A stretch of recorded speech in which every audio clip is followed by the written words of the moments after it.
This morning I want to lead a short meditation on the theme of self-compassion. In meditation and in the teachings of Buddhism and in the teachings of many other wonderful spiritual and secular wisdom teachings, we focus a lot on compassion and taking care of others, which is, in my view and the view of, I believe, probably all of you, the most important and noble thing we can do with our lives, with this moment, with ourselves at any time, is compassion for others, to be moved by the suffering of others, to be moved to alleviate the suffering of others, to be moved to take action to reduce suffering in others. That's the definition of compassion. Leading in by describing the larger concept of compassion, which is generally focused on our hearts and minds being moved by the suffering and difficulties of other people, other beings, other animals, etc., and being moved to alleviate that suffering. This is the most noble life purpose, in my view, and I believe in the view of everybody watching and many others watching later. But in difficult times, which we can call any difficult period in our own personal world, when we're going through a breakup, a death, an illness, a frustrating time financially, we often forget self-compassion. And in a global and community and within our homes a difficult time, we often forget self-compassion. So this morning I'm going to lead a meditation on compassion for self. And I want to give you a little bit of information about how to understand that and locate that for yourselves. Compassion for self is the oft neglected ability or exploration to deliberately notice that I too suffer some of the time, that I too have difficult emotions or feelings, physical pain, mishap, losses of loved ones, of employment, of income, restrictions in activities, and that is at times hard for me, not meaning me, Cheryl, specifically, but meaning each of you to apply that to you. Insert your name here. This is difficult at times for Cheryl. Please insert your own name there. So many compassionate people, so many loving, warm-hearted people who care very much about others, about the planet, about animals, about the environment, are really poor at turning that same sort of compassion toward themselves. So self-compassion is observing, not with pity, not with self-indulgence, but with clear seeing, observing that I too suffer sometimes. And then bringing a gentleness to that reality along the lines of, I too am human. I am not a fully awake person. I am not perfect. I too will stumble and fall, both literally and metaphorically. So self-compassion is about recognizing in that moment that there is suffering present. That might be anxiety or fear. It might be selfishness and self-righteousness. It might be anger or irritation. It might be physical pain. It might be a sense of despair. But self-compassion involves recognizing that there's suffering present for me right now. And then this beautiful and critical second point of reminding ourselves that we too are human. We are not perfect. We're going to fail or have negative mind states or be struggling at times. And bringing a gracefulness to that, basically treating oneself like a good friend, treating oneself the way you would literally treat a friend who was struggling. When a friend reaches out to you right now and says, I'm struggling, I'm having a lot of worry and anxiety and fear, I know I shouldn't because I have such a good life and my family's all safe right now. I shouldn't feel this way. Your heart's automatically moved to reassure your friend that it's okay to sometimes feel that way, that they too are human. They're not perfect. They're not fully awake. So that sort of friendship we bring to a friend, we're often very poor at bringing to ourselves. That's the teaching of self-compassion.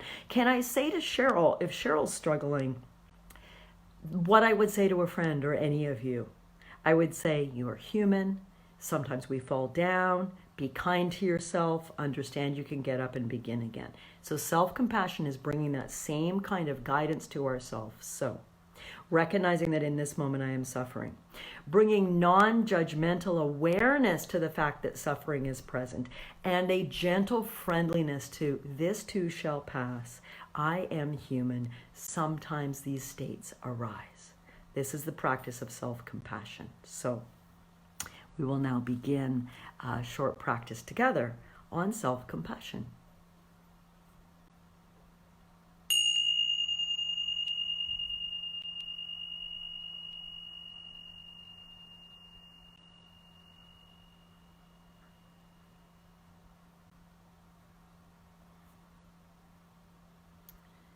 For the sake of all beings, may we bring boundless compassion to self and others. Now I invite you to settle in to a comfortable, relaxed posture as best you're able right now. And whatever is happening in your own environment this morning, whether it's still or busy, whether it's quiet or filled with sound, whatever's happening in your mind, whether it's still or busy, whether it's filled with activity or calm, bringing acceptance to that and bringing for this meditation, this is a bit more of a meditation of utilizing your observation and your intellect. In other words, you're allowed to think. Thinking's generally always happening when you meditate, but here we're going to utilize thoughts and observations in a specific way. So let's explore. I invite you to close your eyes, and I invite you to gently check in with the body as it is right now in this moment. Just noticing how the body's feeling in terms of physical comfort and discomfort. Perhaps the body feels quite good this morning, quite pain-free, quite discomfort-free, quite comfortable. Good. Bring a little bit of appreciation or a lot of appreciation to the body that feels good. And if there are areas in the body that feel uncomfortable, unpleasant, painful, maybe an upset stomach, maybe a sore knee, maybe an unpleasant tension or throbbing in the shoulders or neck, bring your attention to that. And instead of wishing it would go away, can we begin the practice of self-compassion by bringing a bit of acceptance to the human body as it is right now? If there's an area of discomfort you've brought to mind, practice thinking, this is normal. The physical machine sometimes has aches or pains or fractures or headaches or digestive trouble or dizziness. This is part of being in a human body. And as best you're able, bring some human compassion to this wonderful body that's doing its job of locomoting us in space, of letting us see and hear as much as we can. Compassion for this body that sometimes I don't treat very well. If that fits for you, play with that thought. Can I have compassion for this body that sometimes I don't treat very well? Sometimes, oh body, I don't gently stretch you the way you're begging me to. Sometimes, body, I don't feed you the fuel that helps you thrive.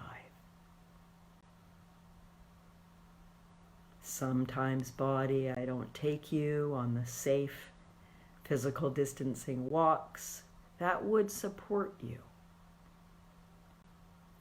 And sometimes, body, I think really mean thoughts about your shape or size or wrinkliness or jiggliness or boniness. That may make you smile a little bit, but we're capturing that feeling of compassion for this beautiful, wonderful body that we don't always treat with compassion. feeling the suffering of the body, and gently noticing this is the nature of a human body.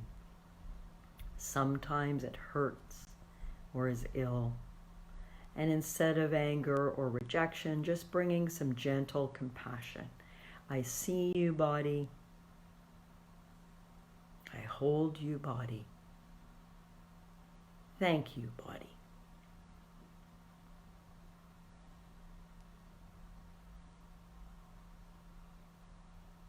And just noticing whatever's arising, maybe resistant thoughts or feelings of relief, or simply a busy mind pulling you away from the meditation.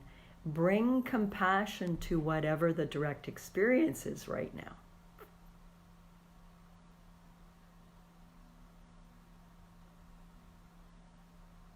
Bring kindness to whatever the direct experience is right now.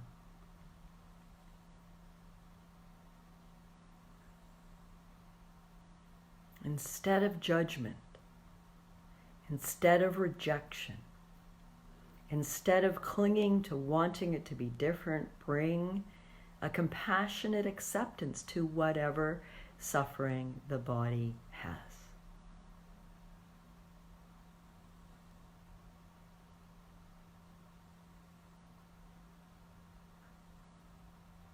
In Buddhism, the term that's often used is the precious human body.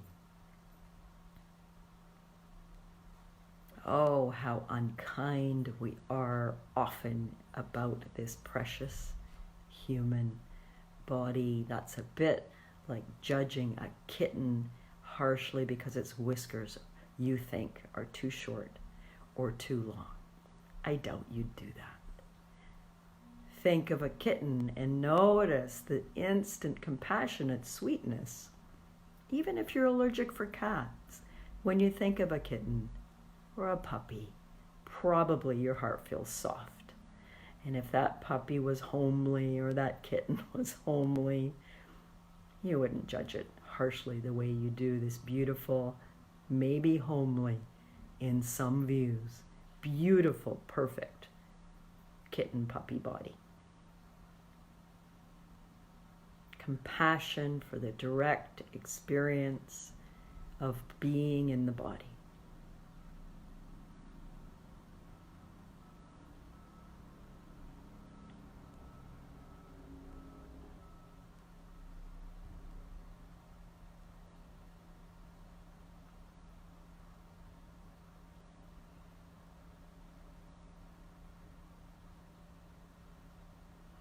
And then moving now to a contemplation, an observation of the mental emotional state. Scanning through your own direct experience right now, or if it feels helpful, you can draw from earlier today or yesterday, of moments of suffering. And let me define suffering as, it can be as small as a vague, irritable feeling, or a slight disappointment. Oh, I'm out of my favorite tea. It doesn't have to be colossal suffering, although it may well be.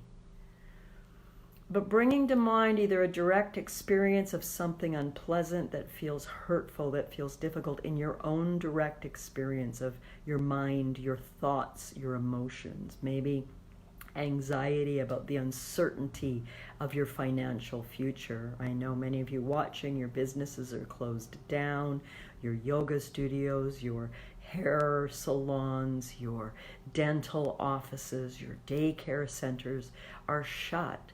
Your finances, your business are affected. That can bring up fear, of course. It can bring up uncertainty and not knowing what the future looks like for you and your family.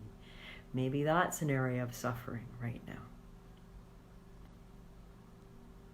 Perhaps it's concern for loved ones and strangers who are in isolation, perhaps ill with the virus. I have a number of people in my extended circle who have the virus confirmed or have likely the virus, and there's no particular need for them to be tested.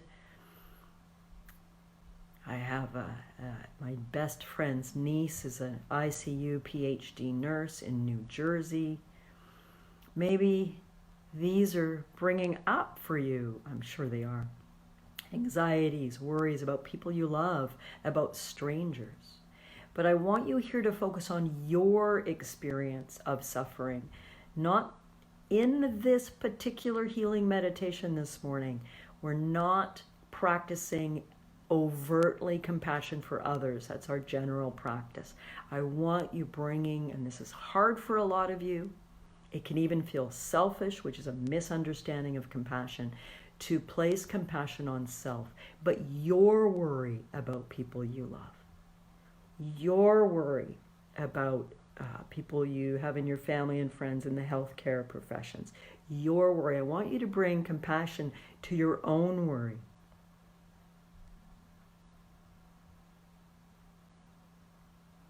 This is suffering. Sometimes I suffer. Better language there, and I want to shift your subconscious here. Sometimes suffering's present.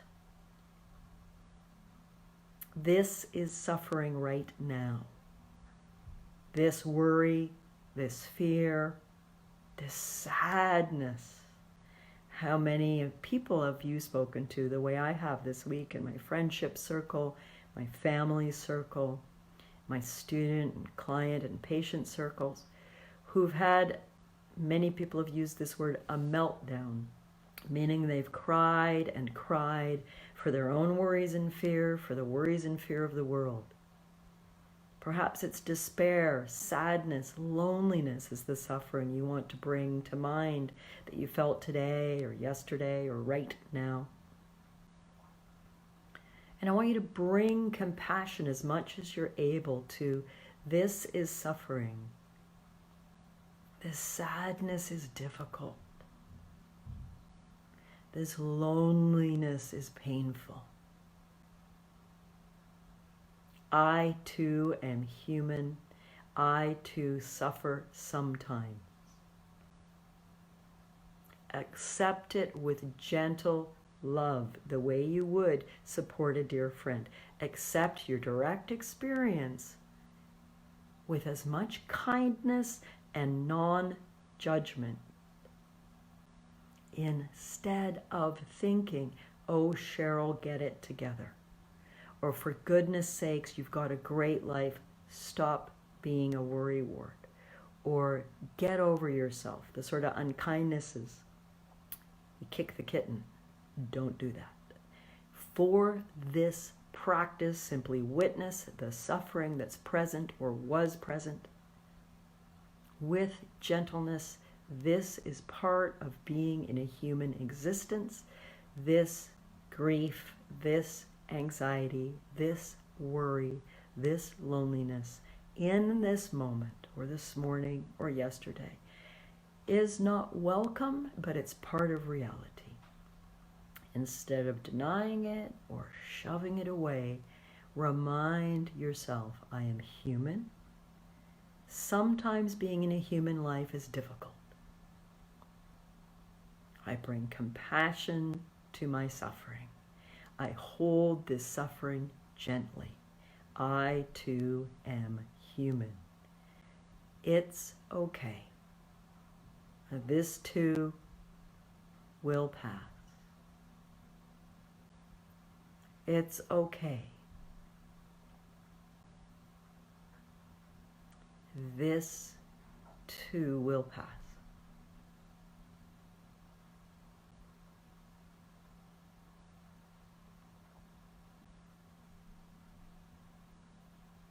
May I be kind and compassionate to this body and this mind when it struggles.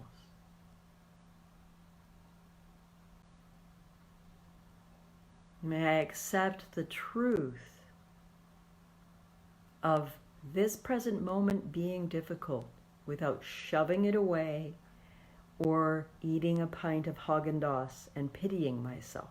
May I simply be with the present experience that is difficult. May I hold it gently without judging myself harshly, for I too am human.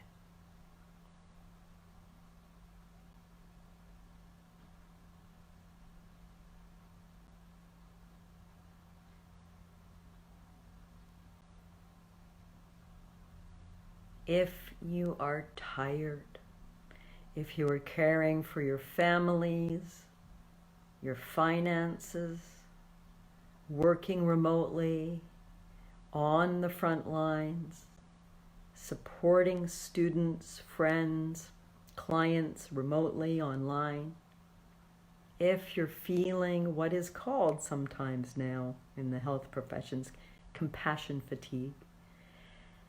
I'm so worn out with helping. My heart is so big, it hurts for the world. Whatever your reality is at times of being worn out, of needing that meltdown, bringing compassion, placing your hand on your own good heart right now, if you wish, pressing your palm gently on the heart center or the heart chakra. And whatever your truth is, you may want to use phrases along the lines of, sometimes I feel so worn out these days. Sometimes it feels like my tank is empty. Sometimes I feel like there's just not enough I'm able to do. Bringing compassion.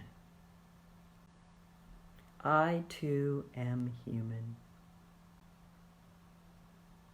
I am one drop in a beautiful bucket. There are many other people adding drops. And what I can do is enough. And some days maybe I need to rest. And some days I need to withdraw and read a novel or watch a show or have a nap, and that's okay. I too am human. How can I be kind and compassionate to myself? How can I support and love myself? For when I do,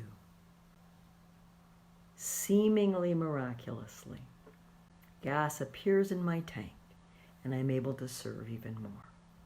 May I be kind and compassionate to myself when I need to stop, when I need to refill, when I need to give myself the gift of time away from putting energy out. May I be kind to myself when I need to say no. I too am human. Be kind to the kitten, be kind to the puppy, be kind to your own good heart.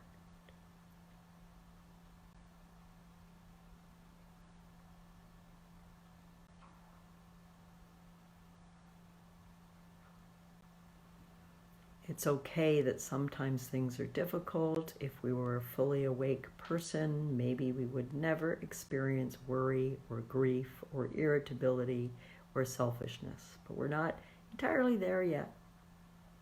So instead of being angry at ourselves for being human, bringing compassion to the truth that we are human.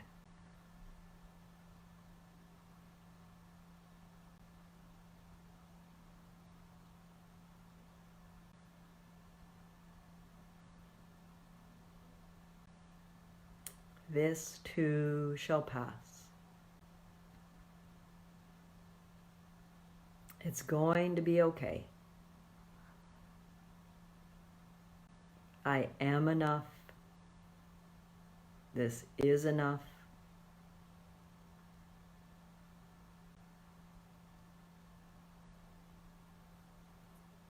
Compassion,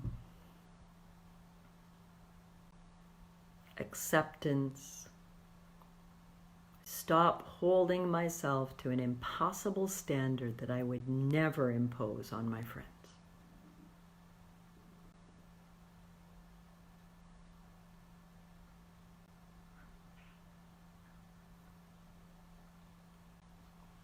Bringing to mind, if it's helpful, a specific difficulty or worry. Maybe you snapped at your loved ones, were really unskillful. Maybe you watched too much news and felt profound despair. Maybe you found judgment and anger, even hatred arising towards persons' activities or political leaders' points of view. I too am human. Can I bring compassion to the fact that sometimes this is difficult and sometimes my best self will get covered up temporarily by some confusion and some clouds. May I forgive myself, love myself, and begin again.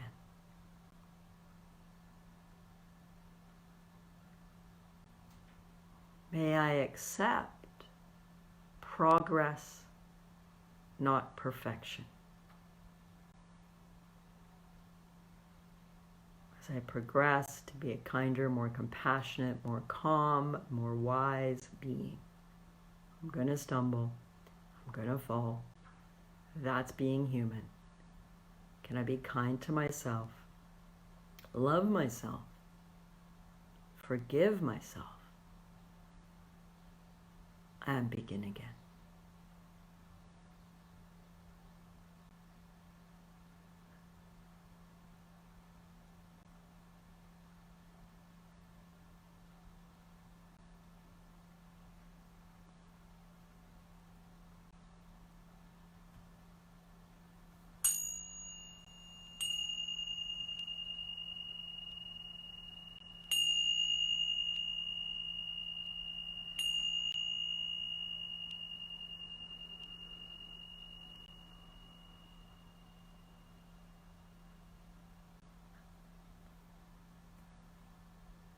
Closing with a dedication. May I be well, may I be happy, may I be free from suffering in body and mind. May I act with great compassion toward myself and others. May all beings be well, may all beings be happy, may all beings be free from suffering in body and mind. May all beings act with wisdom and compassion towards self and others. Thank you for your kind attention and for your compassion towards self. Some of you may have found this quite difficult because, well, it might be quite easy for you to feel compassion for others' struggles. A lot of outwardly very compassionate people are very poor at turning that same kindness towards self, hence the specific practice today. I invite you to watch it again and practice with it again if it felt helpful. And a tip for today, as you may anticipate, is as often as you can, once an hour, 50 times today, 5 times today, just stop and remind yourself, I too am human, I can begin again.